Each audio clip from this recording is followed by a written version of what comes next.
नमस्कार श्रोतेहो, नमस्कार. अमृत कलश ह्या कार्यक्रमामध्ये मी रेवा देवरस आपलं सगळ्यांचं अगदी मनापासून स्वागत करते. श्रोतेहो, आज आपल्याला पाहुणे म्हणून लाभले आहेत पठ्ठे बापूराव ज्येष्ठ नागरिक संस्था तालुका वाळवाचे अध्यक्ष, तसंच अर्थक्रांती ज्येष्ठ नागरिक जीवन गौरव अभियान हे जे देशव्यापी ही संघटना आहे त्याचे समन्वयक जगन्नाथ मोरे पाटील सर. सर, आमच्या आकाशवाणीच्या स्टुडिओमध्ये आपलं स्वागत आहे. नमस्कार. नमस्ते. सर, कार्यक्रमाच्या सुरुवातीला मला थोडंसं आपल्याबद्दल जाणून घ्यायला आवडेल की आपलं बालपण कुठे गेलं, त्याच्यानंतर आपलं शिक्षण कुठे झालं आणि आपलं गाव कोणतं, याबद्दल आमच्या श्रोत्यांना काय सांगाल? माझं बालपण जनरली सांगलीमध्येच गेलं. बरं. माझं शिक्षण आपल्या आरवाडी हायस्कूलपर्यंत जुन्या 11वीपर्यंत झालं. आणि कॉलेजही माझं जे कॉलेजला झालं, कारण माझे भाऊ आणि भाऊजे दोघंही शिक्षक होते. बरं. त्यामुळं मी त्यांच्याजवळ त्यांनी मला शिक्षण दिलं आणि त्या शिक्षणातून मी पुढं आलो. त्यानंतर मी सर्व्हिसला लागलो PWDमध्ये आणि त्यानंतर रिटायर झालो मी 2014ला. आणि 14 नंतर माझ्या डोक्यात लक्षात आलं की हे ज्येष्ठ नागरिकांचा प्रश्न फार मोठा बिकट आहे. कारण ज्यावेळी आम्ही आमच्या कामानिमित्त फिरत होतो त्यावेळी काही ज्येष्ठ मंडळी येत होती. ती येत असताना त्यांच्या काही समस्या, काय महिलांच्या समस्या, ज्यांचे मालक वारल्यात, ज्यांची मंडळी वारल्या, अशा लोकांचे प्रश्न आम्ही बघितले तर फार बिकट आहे. मग त्याच वेळी आम्ही ठरवलं होतं की आपल्याला हे ज्येष्ठ नागरिकाचं काम करावं लागेल. बरं. सर, ही संघटना जेव्हा आपण स्थापन केली त्यामागचा थोडक्यात तुम्ही आता उद्देश सांगितलेलाच आहे. आणि स्थापनेच्या वेळी ती सदस्य संख्या किती होती आणि आता त्या ज्येष्ठ नागरिक संघटनेची सदस्य किती आहे? मी माझ्या गावातनं सुरुवात पठ्ठे बापूराव ज्येष्ठ नागरिक संस्था म्हणून रजिस्टर केली. बरं. त्यावेळी त्यावेळी संख्या होती 1750 लोकांची गावातल्या आमच्या अरे बाप. ज्येष्ठ नागरिकांची. आणि त्यावेळी आम्हाला गावात विरघोळही मिळालं. विरघोळातून आम्ही एक ॲम्ब्युलन्स सगळ्या लोकसहभागातून खरेदी घेतली. परत प्रत्येक वर्षाला आम्ही आतासुद्धा आम्ही ज्येष्ठ सर्व गावासाठी पाणपोई चालवतो. बरं. 1-2 महिन्या उन्हाळ्याची सुट्टी असते, ती यात्रा असते, त्यानिमित्तानं काही आरोग्याचे शिबिर घेतले जातात. सर, प्रत्येक संघटनेचं एक मिटिंगचं शेड्यूल पण असतं. तर तुमची जी संघटना आहे त्याचं साप्ताहिक किंवा मासिक काही मिटिंग्स वगैरे तुम्ही घेता का? त्याबद्दल काय सांगाल? आमची प्रत्येक आठवड्याला मिटिंग असते आमच्या पठ्ठे बापूराव ज्येष्ठ नागरिक संस्थेची. बरं. परंतु आता त्यानंतर आमच्या संघटनेचं दुसऱ्या ज्या बाहेरची संघटना आहेत, म्हणजे आता अर्थक्रांती ज्येष्ठ नागरिक जीवन गौरव अभियान ही देशभर काम करते. हे आमच्या लक्षात आलं की ह्या संघटनेबरोबर आपण जरी झालो तर सर्वसामान्य माणसाच्या प्रश्नासाठी ही संघटना काम करू शकेल. बरं. सर, आता ही जी संघटना आपण वाळव्याला चालवता, तर त्या संघटनेमार्फत कोणकोणते सण तसंच संमेलनं साजरे करण्यात येतात, याबद्दल काही माहिती देता येईल? त्यामार्फत आपण काही शिबिरं चालवतो. आरोग्य शिबिर महत्त्वाचं असते. काही तरुण मुलांना बरोबर घेऊन रक्तदान शिबिर चालवतो. डोळ्याचे ऑपरेशन बऱ्याच लोकांच्या, जवळजवळ आमच्या ह्याच्याप्रमाणे 700 ते 800 लोकांचे ऑपरेशन आतापर्यंत आम्ही मोफत डोळ्याचे ऑपरेशन केले गावातलेच, बरं. काही आसपासच्या गावातली. अशा प्रकारे काही लोकांना कानातली मशीन दिलेले आहेत, काही संस्थेचे कॉन्टॅक्ट करून, काही ना आपल्या ज्यांना अजिबात काही पातळी नाहीत अशा अगदी गरीब घरांना पातळ्या. परवा थंडी पडली, थंडीत काही आपल्याला ही देता आला आम्हाला रगी आम्हाला काही थंडीतल्या ज्याला खरी गरज आहे अशा माणसांना थंडीत ती देऊ शकतो. असे उपक्रम आम्ही राबवतो. अच्छा. सर, आता या संघटनेमध्ये आपले मला वाटतं जवळजवळ आपण 1750 सदस्य आहे असं म्हणालात. तर ह्या आपल्या गावासाठी पण आपण बरंच समाजकार्यही केलं असेल, तर त्या समाजकार्याविषयी काय सांगाल? गावातली संपूर्ण देवळं, स्मशानभूमी, घाट हे आम्ही स्वच्छता अभियान राबवतो. बरं. आणि त्यामुळं लोकांच्यात संदेशही तोरणाच्यात जातो की हे आपल्या ह्या गावासाठी कसं राबवायचं असतं. आणि ह्यामुळं तरुणाई सुद्धा ह्या कामात उत्तम प्रकारे काम करते. अच्छा. त्यानंतर आरोग्य विभागासाठी आपल्या ॲम्ब्युलन्स गाडी ही आम्ही जी घेतली ती पूर्ण त्या तालुक्यासाठी आम्ही त्याचा वापर केला. आणि त्याचा वापर आम्हाला जो कोरोना काळ गेला त्यावेळी इतकं वाईट मला वाटलं की काही माणसं गेली, काही माणसं परत सुद्धा आली नाहीत. जी माणसं आम्ही हाताने त्या गाडीत चढवली, काही माणसं आली नाहीत. त्याचं इतकं कोरोना काळात फार मोठा त्यांचा आपल्याला हे करता आलं. तसंच आम्ही दुसरा एक उपक्रम राबवतो. आपल्या सुना आहेत, आपलं घरगुती भांडण असतं सासू सुनांचं, कारण आमचे ज्येष्ठ नागरिक महिला बऱ्याच येतात, त्यांची तक्रार असते की सासू बाबा आमच्या सुनबाई अशा म्हणतात, सासू म्हणतात अहो सुनबाई आमच्या अशा म्हणतात. आम्ही विचारला की सुनबाई काय काम आहे, तर आपल्या आवाज सासूबाई असे करतात. मग त्यासाठी आम्ही काय केलं, सासवा सुनांची एक आम्ही कार्यक्रम घेतला. अच्छा. फक्त तिथं सासू आणि सुनानंच याच. आणि त्या सासूला सांगितलं की तुम्ही सुनेकडनं तुमची काय अपेक्षा आहे. ती सांगणार माझी अशा सुनेनं असं माझ्याबरोबर असं वागावं. सुनाला विचारलं तुझी सासूपासून काय अपेक्षा आहे, असं विचारल्यानंतर तिने सांगितलं की माझी अपेक्षा अशी आहे. असं ज्यावेळी सांगितलं त्यावेळेला बराचसा आम्हाला अनुभव असा आला, बरीचशी घरं अशी झाली की शांततामय जीवन जगायला लागले. म्हणजे आपसातले मतभेद तुम्ही दूर केले. दूर करण्याचा प्रयत्न केला थोडा. बरं, हे एक चांगलं आहे. सर, आता जिथपर्यंत आपण नोकरीत असतो तिथपर्यंत आपलं खूप बिझी लाईफ राहतं, पण जेव्हा एकदा माणूस रिटायर झाला की त्याचं पूर्ण लाईफस्टाईल म्हणजे दैनंदिन सगळं दिनचर्याच त्याची चेंज होत असते. तर वृद्धांसाठी आपण त्या खास वृद्धांसाठी राबवलेले उपक्रम किंवा काही योजना असतील तर त्याबद्दल काय सांगता येईल? आज कसं झालं, आज रिटायर झाल्यानंतर आमच्या घरी मंडळी असल्यामुळं मंडळींचं सहकार्य आम्हाला जास्त, आणि मंडळी सहकार्य असल्याशिवाय आम्ही बाहेर पडू शकत नाही. बरोबर. त्यामुळं आज आम्ही राज्यभर फिरतोय. संपूर्ण जिल्हा पालथा घातला. ह्या सांगली जिल्ह्याचाही अध्यक्ष म्हणून मी काम केलेलं आहे ह्या अर्थक्रांती ज्येष्ठ नागरिक जीवन गौरवाच्या माध्यमातून. हे करत असताना आमच्या लक्षात असं आलं की लोकांच्या आरोग्याचा प्रश्न फार मोठा आहे, आर्थिक प्रश्न फार मोठा आहे. ह्या दृष्टीनं आमचा चालू आहे. बरं सर, जसं तुम्ही ज्येष्ठ नागरिक संघटना जिल्हा वाळव्याचे आपण अध्यक्ष पण आहात, पण आपण अर्थक्रांती ज्येष्ठ नागरिक जीवन गौरव अभियानाचे समन्वयक सुद्धा आहात, तर याच्याशी आपण कसे काय जुळलात आणि हे देशव्यापी अभियान जे आहे ते कधीपासून सुरू आहे याबद्दल विस्तृत काय सांगा? ज्येष्ठांच्या संघटना चालवत असताना ह्याच्या अगोदर आम्ही एका संघटनेत सामील झालो होतो. 2-3 वर्ष आम्ही त्या संघटनेत काम केलं. त्या काम केल्यानंतर मला हे अर्थतज्ञ अनिल बुकील साहेबांचा एक फोन आला की तुमचं काम आमचं चांगलं आहे तर तुम्ही आम्हाला जॉईन होईल का. म्हणून आम्ही त्यांचं लातूर जिल्हा हे त्यांचं गाव, त्यानंतर त्याने आम्हाला बोलवलं तिथं. आम्ही त्यांच्याशी चर्चा केली आणि चर्चा केल्यानंतर माझ्या निदर्शनात असं आलं की हा डाटा जो आहे 5 मागण्या जे केंद्राला त्यांनी दिलेल्या आहेत तो जर डाटा झाला तर आपल्या ज्येष्ठांची संध्याकाळ सोनेरी झाल्याशिवाय राहणार नाही. बरं. तर त्यांच्या मागण्या काय आहेत? भारत देश आपला कृषीप्रधान देश आहे. त्यावेळी काय होतं, ज्येष्ठांचा सन्मान राखला जात होता आणि लोकांनाही त्याचं बरं वाटत होतं. कृषीप्रधान देश आपला होता. कालांतरानं काही औद्योगिकरण झालं. औद्योगिकरण झाल्यानंतर मुलं आपल्यावरती फार शहराकडे निघायला लागली, कारण नोकऱ्या आणि पैशासाठी मुलांना शहराकडे जाणं गरजेचं होतं. त्यामुळे म्हणून ही शहराकडे निघाली. मग इथं ज्येष्ठ नाही एकटेच राहिले ना, म्हणजे कुटुंब व्यवस्था विस्कटली गेली औद्योगिकरण आल्यामुळं. त्यामुळे पळायला लागली मुलं, ही बाहेर पशी पळायला लागली. तसं ज्येष्ठ घरी थांबल्यामुळं त्यांच्याकडे लक्ष कुणाचंच जाईना, एकटे पडायला लागली आणि त्यामुळे हा प्रश्न निर्माण झाला. मग हे आमच्या लक्षात असं आलं की त्या प्रस्तावाचं नावच आहे जे आम्ही आता हे अभियान देशभर चाललंय, राज्यभर चाललंय, त्याचंच आता नाव असं आहे की अर्थक्रांती ज्येष्ठ नागरिक जीवन गौरव अभियान. ज्येष्ठांचा गेलेला जीवनातला गौरव मिळवून द्यायचं काम ही जीवन गौरव अभियान करतं. हे अभियान आहे, चळवळ आहे. अशा पद्धतीचं आमच्या लक्षात आल्यानंतर आम्ही त्याचा स्वीकार केला. सरांना सांगितलं की मी हा काम करणार आहे, मला हिचे तुमचे मुद्दे योग्य वाटलेत. तर मुद्दे काय आहेत, तर प्रत्येक भारतीय ज्येष्ठ नागरिक राष्ट्रीय संपत्ती म्हणून जाहीर करा. अच्छा. मग महत्वाचा आम्हाला सन्मान पाहिजे. आता ज्येष्ठांना 60 वर्षाचं काय पाहिजे, सन्मान पाहिजे.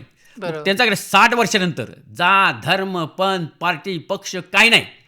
अशासाठी ज्येष्ठ नागरिकांना 60 वर्षानंतर प्रत्येक भारतीय ज्येष्ठ नागरिक राष्ट्रीय संपत्ती म्हणून जाहीर करावं. अच्छा. हा प्रस्ताव आहे. त्याच्या अंडर काय मागणी आहेत बघा. मोराला राष्ट्रीय पक्षी जाहीर केलाय, वाघाला राष्ट्रीय प्राणी जाहीर केलाय, नदीला राष्ट्रीय नदी जाहीर केली आहे. पण माणसासारखी एवढी माणसं आहेत त्यांना ज्येष्ठ नागरिक राष्ट्रीय संपत्ती म्हणून जाहीर करायला काय अडचण आहे. ही सरकारने करावं अशी एक मोठी मागणी आमची आहे आणि गरजेची आहे. त्याच्या अंडर मागणी एक अशी आहे, प्रत्येक ज्येष्ठ नागरिकाला जिची परिस्थिती नाही, ज्याचं महिन्याला 10,000च्या आत उत्पन्न आहे, अशा माणसाला 10,000 रुपये सन्मानधन महागाई भत्त्याला जोडलेले देण्यात यावे. त्याचा रेट कुठला दाखवला त्याने, 2019ला शासनानं एक दररोज उत्पन्न जाहीर केलं. त्यावेळी किती होतं, 240 लाख कोटी देशाचं उत्पन्न होतं. आणि त्यात तिने 2019ला प्रत्येकाचं दररोज उत्पन्न किती जाहीर केलं, 1,26,000. म्हणजे 1 लाख ज्यावेळी आपण 10,000 देतो त्यावेळी वर्षाचे 1,20,000 होतात.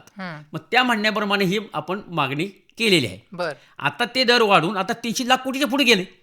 म्हणजे आता दररोज उत्पन्न 1,70,000 आहे. मग ही जर त्यावेळी दिलं असतं तर आता आपल्याला 15,000 द्यावं लागलं असतं. महागाई भत्त्याला जोडलेली आहे. बरं, ज्येष्ठ नागरिक सन्मान धन म्हणून मागितले आम्ही, पेन्शन मागितलेलं नाही, सन्मानानं जे मिळतं ते धन, सन्मान धन. बरं, 60 वर्षे आम्ही सरकारला दिल्यात. आज 60 वर्षे सरकारला दिल्यानंतर बरं आम्ही इष्टीत बसलो असतो डिझेल टॅक्स घेतलेला आहे, रिक्षात बसलो असलो तर पेट्रोल टॅक्स घेतलेला आहे. साधं गरीब जरी असला तरी एखादा बिस्किट पुढा जरी घेतला त्यात आमचा जीएसटी गेलाय ना. कारण उपभोक्ता टॅक्स आहे 12%. आम्ही जी खरेदी 60 वर्षापर्यंत केलं, 60 वर्ष आम्ही टॅक्स देतो आलोय. आता 60 वर्षानंतर आम्हाला काम निभतंय का? मग आम्हाला काम निभत नाही. म्हणून तिने आम्हाला काय करावं, 60 वर्षानंतर आम्हाला आर्थिक बळी देण्यासाठी 10,000 रुपये सन्मानधन महागाई भत्त्याला जोडलेले देण्यात यावं. बरं, ते दिल्यानंतर सरकार काय नुकसान होणार आहे का? बरं, ही देणार आहे कोणाला? शेतकरी, शेतमजूर, कारागीर, टपरीवाले, रिक्षावाले, ड्रायव्हर्स, सर्वसामान्य जी पेन्शनपासून वंचित आहेत, कुठल्या जातीचे असू दे, धर्माचा असू दे, पंथाचा असू दे. 60 वर्षानंतर आम्हाला कशाला पाहिजे जात आणि धर्म आणि पंथ, पक्ष आणि पार्टी? कारण आम्हाला तुकाराम महाराजांनी सुद्धा म्हटलंय, शेवट गोड व्हावा. बरोबर.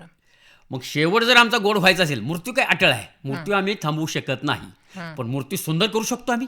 बरोबर. ते करायसाठी काय करायला लागेल? ही जे 10,000 प्रत्येकाला मिळतील. आता तुम्हाला मगाच सांगितलं, माझ्या गावात 1700 1750 ज्येष्ठ नागरिक आहेत. आम्ही म्हणतो 700 750 ज्येष्ठ नागरिक असे आहेत की जे माझ्यासारखे पेन्शनर आहेत, की जे मोठे 1-1 लाख रुपये टॅक्स भरतात, जमीनदार मोठे आहेत, सोडून द्या. पण जे 1,000 लोक आहेत, शेतकरी आहे, शेतमजूर आहे, कारागीर आहे, छोटे छोटे टपरीवाले आहेत, छोटे व्यावसायिक आहेत, ह्यांना हे मिळणं गरजेचं आहे ना. 60 वर्षांत हे करणार काय? म्हणून ह्यांना जर 10,000 60 वर्षांतर दिलं तर हे पैसे जाणार आहेत सामान्य माणसाच्या हातात. बरं. आणि ज्यावेळेस पैसे सामान्य माणसाच्या हातात जातात त्यावेळी 1,000 लोकांना दिलं तरी 1 कोटी रुपये होतात. आणि ही 1 कोटी रुपये जर त्या गावात महिन्याला यायला लागले तर ही एक सामान्य माणसं पोटासाठी खर्च बाजारात करणार. म्हणजे फळभाजी घेतील, भाजीपाला घेतील, किराणा माल घेतील, मेडिकल घेतील, जे जे ह्यांना काय वाटणार आहे ते सगळे तिथं खरेदी करू शकतात आपापल्या गावात. कारण 10,000 प्रत्येक महिन्याला त्यांना येणार आहेत. त्यामुळे तो पैसा बाजारात फिरायला लागेल. ज्यावेळी बाजारात पैसा फिरतो त्याच्यामुळे चलनवळण वाढतं, आर्थिक उन्नती येते, खेडी आर्थिकदृष्ट्या सक्षम होतील. आज खेड्यात पैसा नाही, त्यामुळे पोरं शहरात का पळायला लागली? नोकऱ्यासाठी पैसा शहरात आहेत, नोकऱ्या शहरात आहेत. त्यामुळे सगळा लोंढा ही शहराकडे जायला लागला. आणि ही झालं तर हा लोंढा शहराकडे जातात, गावातल्या गावात थांबतील आणि कुटुंब व्यवस्था बळकट होईल. बरोबर. दुसरं की आता बाबा किराणा माल आमच्या 4च आहेत दुकानात म्हणा, 4चे 40 होतील. भाजीपाल्याचे ठेकड्यात 10 आहेत, 10चे 100 होतील. किराणा माल 10 आहेत, 10चे 200 होतील. म्हणजे हे व्यवसाय वाढेल गावागावातनी. आणि व्यवसाय वाढला तर प्रत्येक पोराला जर 50-60 हजार महिन्याला तिथं मिळत असतील तर पोरं शहराकडे नोकरीसाठी बाहेर जाणारच नाहीत. त्यामुळे कुटुंब व्यवस्था बळकट होईल. हा एक डाटा. दुसरं, आता एक समस्या देशाची फार मोठी आहे. ती कुठली आहे की प्रत्येक जो शेतकरी आहे, शेतकरी आत्महत्याग्रस्त आहे, आत्महत्या करतो. मला सांगा, त्या शेतकऱ्याच्या घरात 10-20 हजार जर महिन्याला यायला लागले तर तो आत्महत्या करेल का? म्हणजे आत्महत्या कशा शेतकऱ्याचा मोठा प्रश्न मिटेल.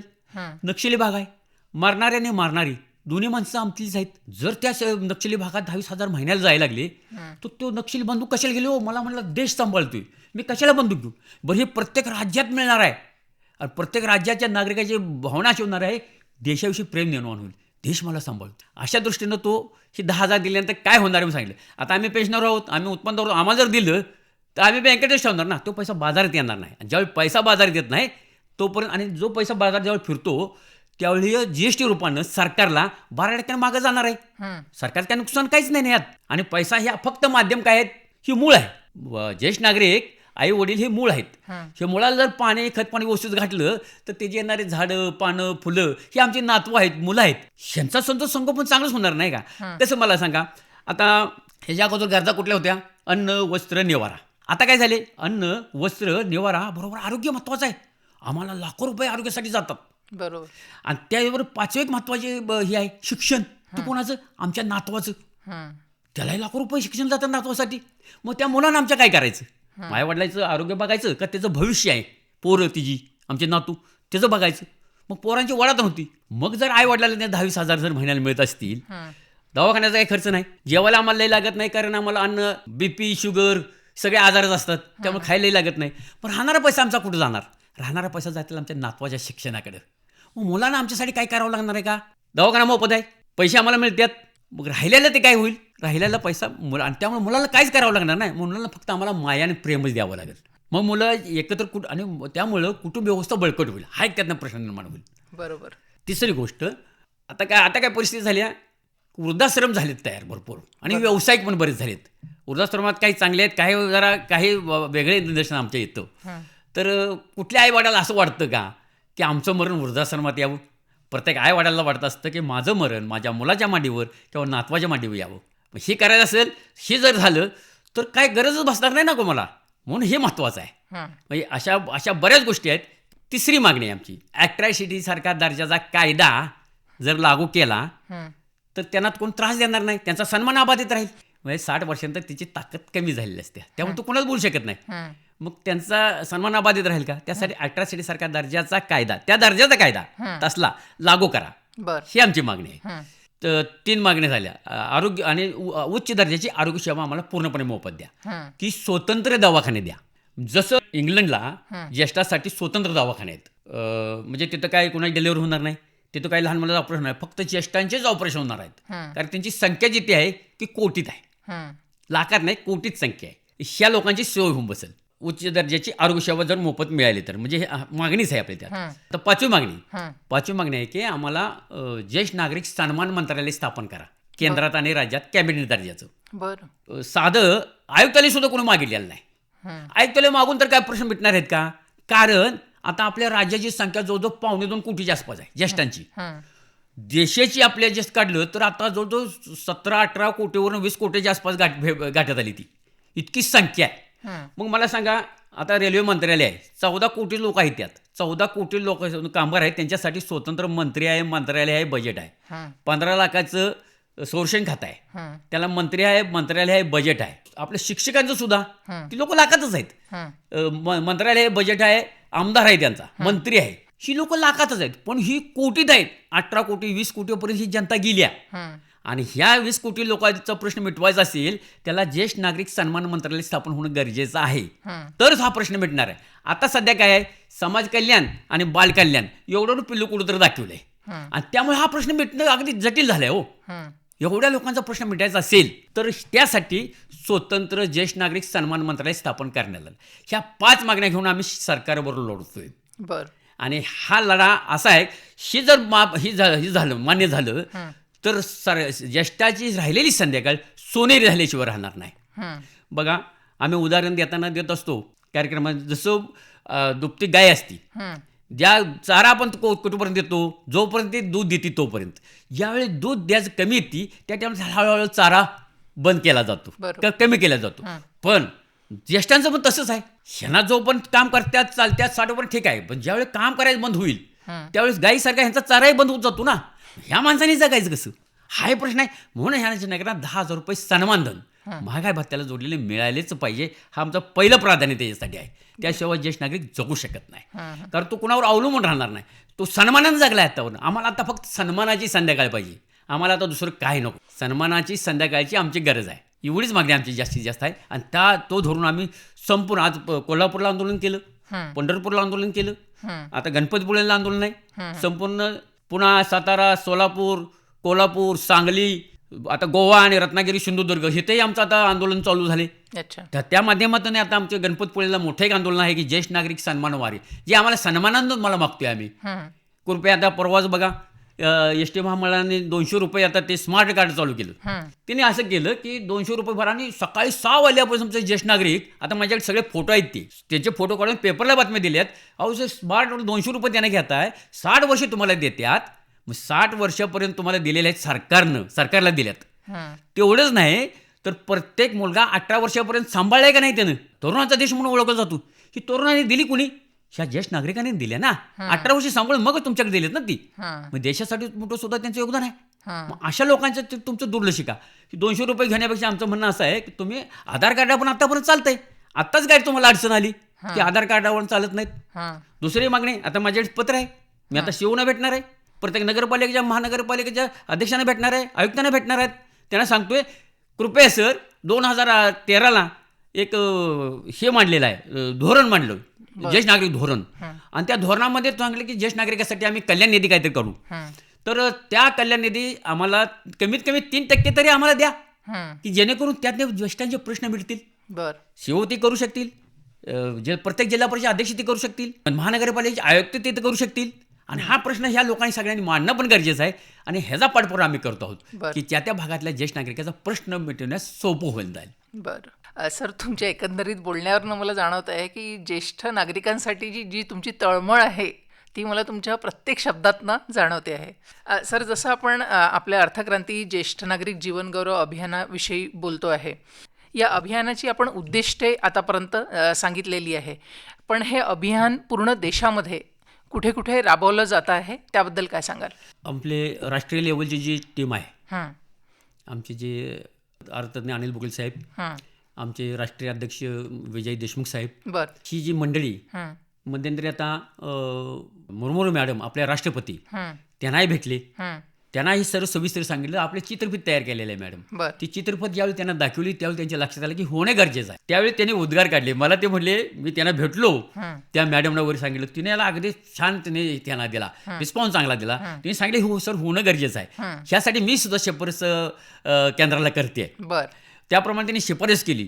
बोलताना सुद्धा त्यांच्या डोळ्यात पाणी आलं की सगळं बघून होणं गरजेचं आहे, किती गरज आहे ही त्यांच्या लक्षात आलं. बर त्यावेळी ते आमच्या अनिल बुगल साहेबांनी उद्गार काढले. हं, मी म्हटले आतापर्यंत महात्मा पिता बघितले, हं, मी महात्मा माता कधी बघितली नाही, ती मी आज बघितली म्हणजे तुमच्या रूपानं. वा. हे त्यांचे उद्गार आहेत. अच्छा. दुसरं 2022ला 2000 लोकांच्या समुदायात ज्येष्ठांच्या पुण्यामध्ये एक कार्यक्रम झाला. तो आपल्या रामनाथ कोविंद साहेब माजी राष्ट्रपती बर त्यांच्या समोर अशी चित्रफितीद्वारे कार्यक्रम दाखवला गेला. हं, आणि तो बघितल्यानंतर हं, त्याच्या अगोदर असं झालं की 8 दिवस त्यांनी याला परवानगी दिली नाही. बुगल साहेब म्हणले अजून 8 दिवस 8 दिवसानंतर म्हणलेत ते मी सांगतो, बर कारण माझे IAS अधिकारी जे आहेत ती जोपर्यंत येस म्हणत नाहीत तोपर्यंत आम्ही तुमच्यापर्यंत येणार नाहीत, कारण ही योग्य काय चुकीचं आहे ती ठरवतील आणि त्यानंतरच येणार. बर त्यावेळी ज्यांना वाटलं की ही योग्य आणि ही होणं गरजेचं आहे, हं, त्यानंतर तिने काय केलं, म्हणजे मी आता तुमच्या कार्यक्रमात येतो, तिने तारीख दिली. बर त्यानंतर 2022ला हा कार्यक्रम पुण्यामध्ये झाला. हं, त्यावेळी सुद्धा त्यांनी उद्गार काढले,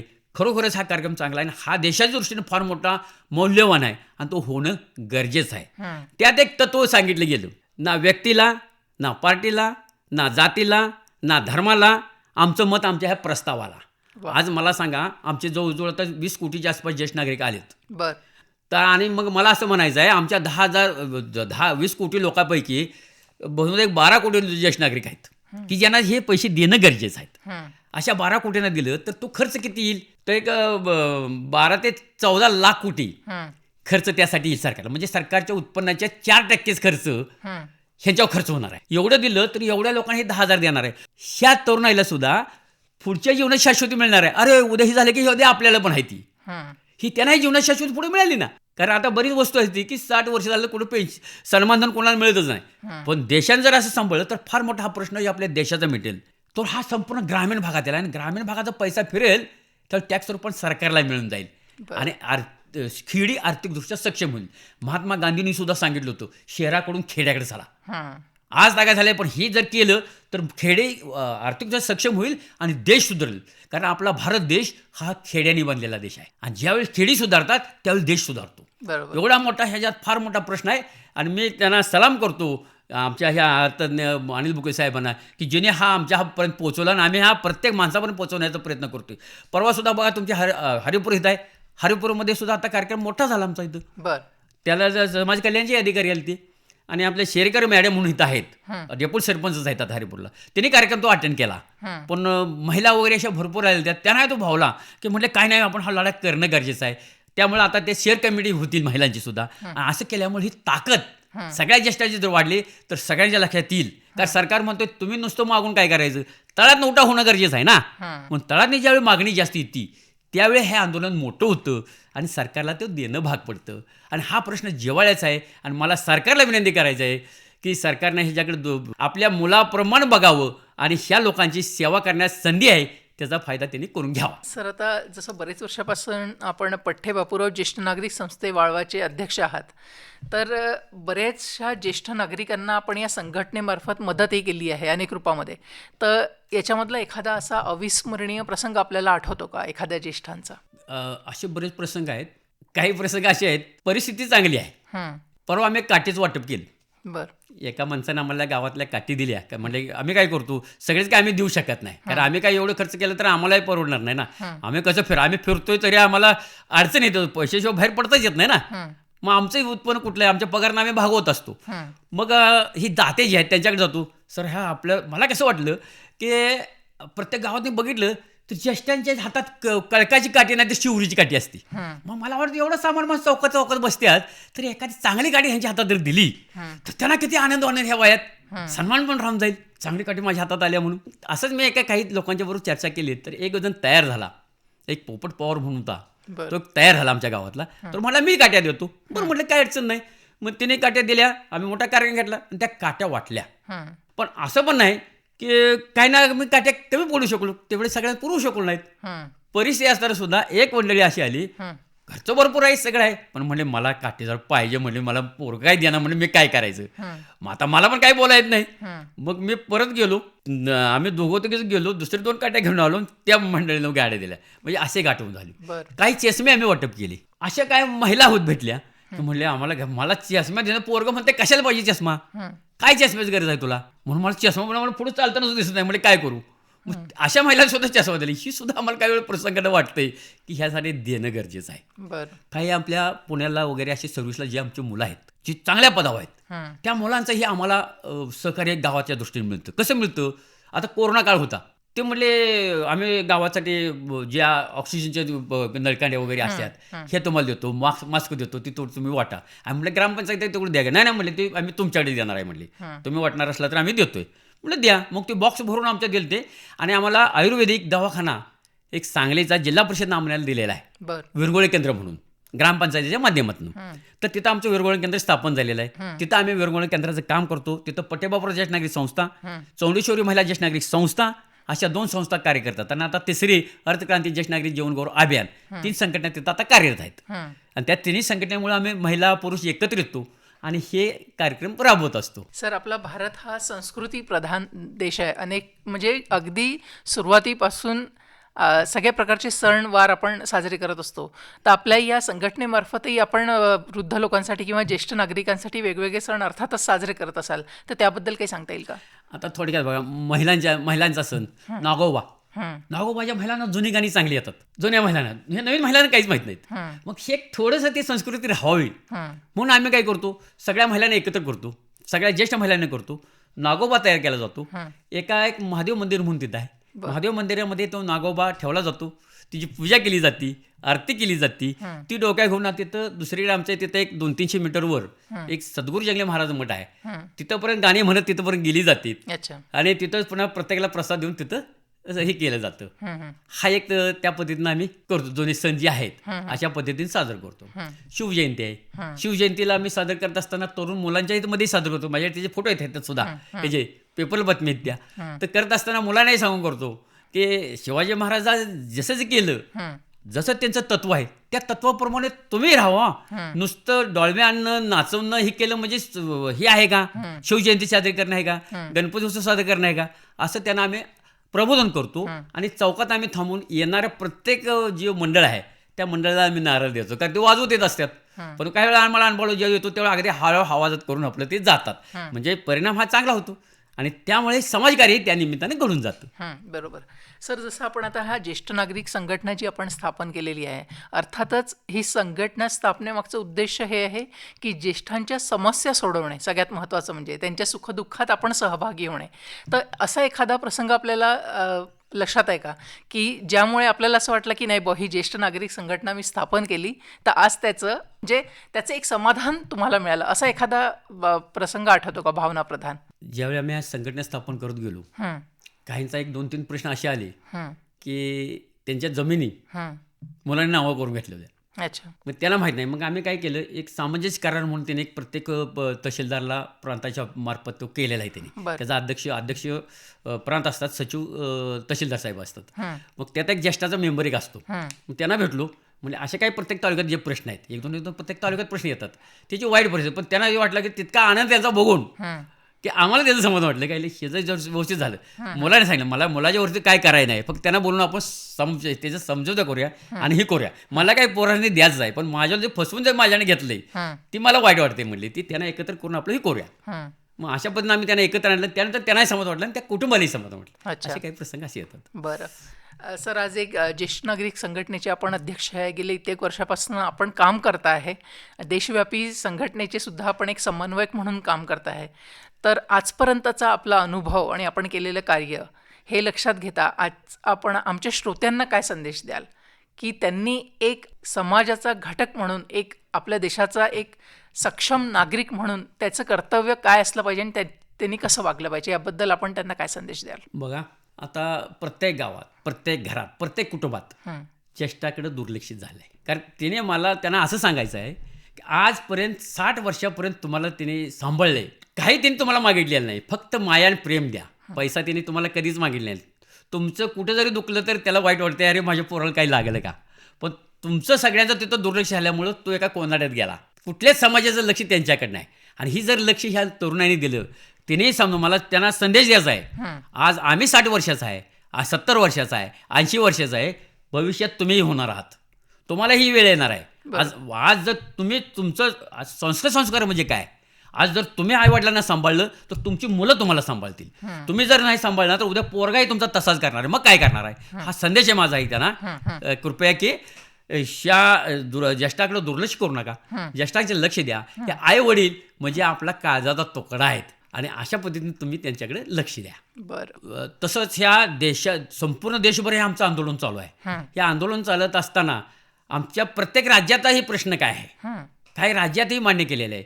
तर मागच्या 15 जुलै 2025ला संसदेमध्ये अधिवेशनामध्ये एक विधेयक मांडलं गेलं. ते विधेयक काय आहे की 7,000 रुपये सन्मानधन ज्येष्ठांना देण्यात यावं मासिक. दुसरी मागणी काय आहे की त्यांना संपूर्ण राज्यभर फिरण्यासाठी 15,000 रुपये मानधन देण्यात यावं तीर्थक्षेत्रासाठी थोडक्यात. तिसरी मागणी आहे त्यांना उच्च दर्जाची आरोग्यसेवा पूर्णपणे मोफत द्यावी. आणि चौथी मागणी आहे की त्यांना एक हेल्पलाईन द्यावी. अशा त्या मागण्या आहेत. मला सरकारला असं सांगायचं आहे की ह्या सरकारनं हे विधेयक जे आहे ही मंजूर करावं आणि ह्या ज्येष्ठांना न्याय द्यावा. आता त्यांनी काय सांगितले, कारण की आर्थिक तरतूद नसल्यामुळं ते मांडू शकत नाहीत. भले पैशाचा प्रश्न राहिला पण बाकीच्या तर गोष्टी ते करू शकतात का नाही. पेन्शन जर राहिला, हेल्पलाईन करू शकतात, आरोग्यदृष्टी करू शकतात, एसटीला ते देऊ शकतात, तीर्थक्षेत्र योजनेला. आम्ही जवळजवळ 30 ते 37 हजार लोकांना ह्या 3,000 रुपये वर्षातनं एकदाच मिळत होतं. ते मिळालंही लोकांना. आम्ही सगळ्यांनी प्रयत्न केला, परंतु असे बरेच लोक राहिल्यात की वयसुरू योजना सरकारनं काढली. वयसुरू योजनेला 3,000 रुपये दिलं, बऱ्याच लोकांना मिळालं, पण जवळजवळ 50% लोक राहिल्यात की त्यांना मिळालेलं नाहीत. मग ही मला सरकारला विनंती करायची आहे की ज्यांची नावं इथं जाहीर झाल्यात, आमच्याकडे ती यादी आहे, त्याप्रमाणे राहिलेल्या लोकांना ते 3,000 मिळालं की जे सामान्य माणसापर्यंत ते पोचतील, म्हणजे त्यांना वाकड, चष्मा, काय डोळ्याचं ऑपरेशन असेल ते करता येईल. ही मला सरकारला विनंती करायची आहे. काही राज्य लोकांनी, काही आपल्या सरकारने आतापर्यंत सन्मान देतो, पेन्शन देतो असंच सांगितलं, पण आतापर्यंत कुणीही काही दिलेलं नाही. त्यामुळं आता आम्हाला अशी वेळ आली आहे की कृपया ह्यांना मला विनंती करायची आहे की आम्हाला कृपया रस्त्यावर उतरायला लावू नका. हीच मला सरकारला नम्र विनंती करायची आहे. बरं सर, आज आपण इथे आलात आणि ज्येष्ठ नागरिक संघटनेविषयी आपण विस्तृत चर्चा केली. त्यांचे दुःख, त्यांचे प्रॉब्लेम्स आपण इथे डिस्कस केले आणि आज आपण इतकं त्यांच्यासाठी कार्य केलं आहे आणि भविष्यातही आपण त्यांच्यासाठी बऱ्याचशा उपाययोजनांबद्दल बोललो. तर आपल्या पुढच्या योजनांसाठी आमच्याकडनं खूप खूप शुभेच्छा. आणि आज आपण इथे आलात त्याबद्दल आकाशवाणीच्या सांगली परिवारातर्फे मी आपले मनापासून धन्यवाद मानते. नमस्कार. नमस्ते. आमची दखल घेतल्याबद्दल, ज्येष्ठांना प्राधान्य दिल्याबद्दल आम्ही आकाशवाणीचं आभार आणि अभिनंदन.